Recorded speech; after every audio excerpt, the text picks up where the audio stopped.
Question பேப்பரை பாக்கூடா. Question பேப்பரை பாக்குறதுக்கு முன்னாடி இதுல இருக்க கொஸ்டின்ஸ் எல்லாம் ஈஸியா கேட்டிருக்கணும்னு கடவுள்கிட்ட ப்ரே பண்ணிப்போம். யாரப்பா, நான் ரொம்ப கஷ்டப்பட்டு இன்னைக்கு இந்த எக்ஸாமுக்கு படிச்சுட்டு வந்திருக்கேன்ப்பா. நான் படிச்சது மட்டும்தான் இந்த கொஸ்டின் பேப்பர்ல இருக்கணும். நான் படிக்காத வேற எதுவும் கேட்டிருக்க கூடாதுப்பா. நீ தப்பாவும் பவரை யூஸ் பண்ணணும். பிஸ்மில்லாஹிர்ரஹ்மானிர்ரஹீம். யா அல்லாஹ், இந்த எக்ஸாம்ல நைட் ஃபுல்லா ரொம்ப கஷ்டப்பட்டு படிச்சிருக்கேன். நான் படிச்சது மட்டும் தான் இதுல கேட்டிருக்கணும். அது மட்டும் இல்ல, இந்த எக்ஸாம்ல நான் சென்டம் எடுக்கணும்ல. ஆமீன். கத்தரே, 6 மாசத்துல படிக்க வேண்டியதை நான் 6 மணி நேரத்துல படிச்சிருக்கேன்ப்பா. நான் படிச்சது மட்டும் தான் இதுல கேட்டிருக்கணும். நான் படிக்காததை கேட்டு என்ன அப்செட் பண்ணிடாதப்பா. கொஸ்டின் பேப்பர் இப்ப பாத்திர வேண்டியதுதான்.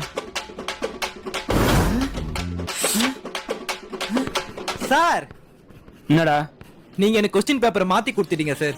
இன்னைக்கு எனக்கு காமர்ஸ் எக்ஸாம், நீங்க எனக்கு அக்கவுண்ட்ஸ் கொஸ்டின் பேப்பர் கொடுத்திருக்கீங்க. டேய் மூதேவி, நீ அக்கவுண்ட்ஸ் எக்ஸாம் தான். காமர்ஸ் அடுத்த வாரம். காமர்ஸ் அடுத்த வாரமா? கடவுளே, கவுத்து விட்டியா?